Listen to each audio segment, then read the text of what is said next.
It actually works. That's the most frightening part. If it were useless, you'd have left already. Because it works a little, you stay. You feel slightly better. You feel like you're making progress. You feel like someone has finally named your situation. Then you need the next article, the next video, the next live stream. This isn't a failing in you. It was designed this way. You probably know the type of content I mean. No need to name specific examples. After you've scrolled enough, you develop a feel for it. A few seconds, a headline, sometimes just the atmosphere in the comments. And you know, the feeling isn't anger or contempt.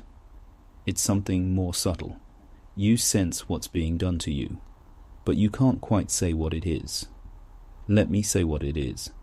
The structure is always the same shape, a universal human source of suffering, plus a solution only this content can provide. Anxiety, loneliness, rumination, low self-esteem, people-pleasing, family of origin, every one of these words is a market. This is not a coincidence. It's because the structure works. First, it gets you to see yourself in it. Then it makes you feel there's a way out. Create the demand, then supply it. Capital's most basic move, except this time the raw material is your pain. But its profiting from your pain isn't quite precise enough. More precisely, for this market to keep running, you need to keep feeling like something is wrong with you. If you were genuinely healed, you'd leave. So the design logic is, by nature, give you enough comfort to feel like you're progressing, but always leave a gap. That gap isn't an oversight, it's a product feature. The antidote contains the poison creates the dependency. The dependency brings you back, coming back keeps it running. The whole chain is self-consistent, and from its perspective, perfect. From yours, you believe you're being healed. What's actually happening is that you're being kept. There's one more thing that makes this harder to identify. It's partially right. Anxiety is real. Loneliness is real. Family of origin does leave its marks. These aren't invented pains. They were discovered and then standardized. You began with a specific situation, your own, particular to you. Once you enter this content ecosystem, your situation gets translated into a category. You are no longer you. You are someone with anxiety, someone who needs to establish boundaries, a severely ruminating INFJ. Once the label goes on, your pain is no longer yours. It becomes something that can be processed in bulk. And bulk processing can never reach the part that is actually yours. This is why you tried the solution. The symptoms eased a little, but the problem remained. Not because you didn't execute it well enough, and because that solution was never designed for you. It was designed for the category. You and the category merely overlap. They are not the same thing. Everyone drawn into this system adds fuel to it. Some are genuinely deceived.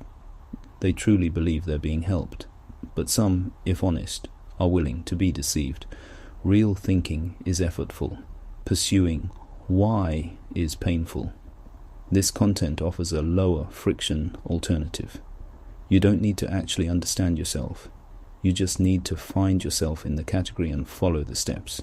For some people, that cheap remedy, the kind that treats symptoms without touching the illness, is precisely the dose they were looking for. More fuel means more algorithmic reach. Capital sustains it. More people rush in to produce it. More people rush in to consume it. And the content that actually asks, why, the kind that doesn't offer solutions, only helps you see your situation more clearly, quietly disappears. Not because no one makes it, because it has no place in this logic. The internet hasn't become worse. It's become a place with only one kind of voice. But there's one thing this logic didn't account for. Once you've caught a glimpse of that structure, a wave of revulsion arrives. Not moral outrage, something more instinctive. The feeling that something has been doing something to you all along and you've suddenly seen it. And once that revulsion arrives, you cannot unsee. Your pain is not a product defect, it's a signal pointing towards something specific, something that belongs only to you. Hand it to a standardized solution and what you receive is management, not understanding. Management keeps you functional, understanding tells you why. These two things are very far apart. But seeing this clearly isn't easy, because the platform you're using to see through this logic is running the same logic. The algorithm doesn't care what you see, it only cares how long you stay. What it surfaces is always the content most likely to get you to see yourself in it, most likely to make you feel there's a way out. Trying to stay clear-headed inside this environment is walking against the current, and this comes with the trap, most likely to make you give up. One more person won't make a difference either way, but this system keeps running precisely because enough people think that. Every one less won't matter is a real unit of fuel. Waking up has never been something you wait for someone else to start.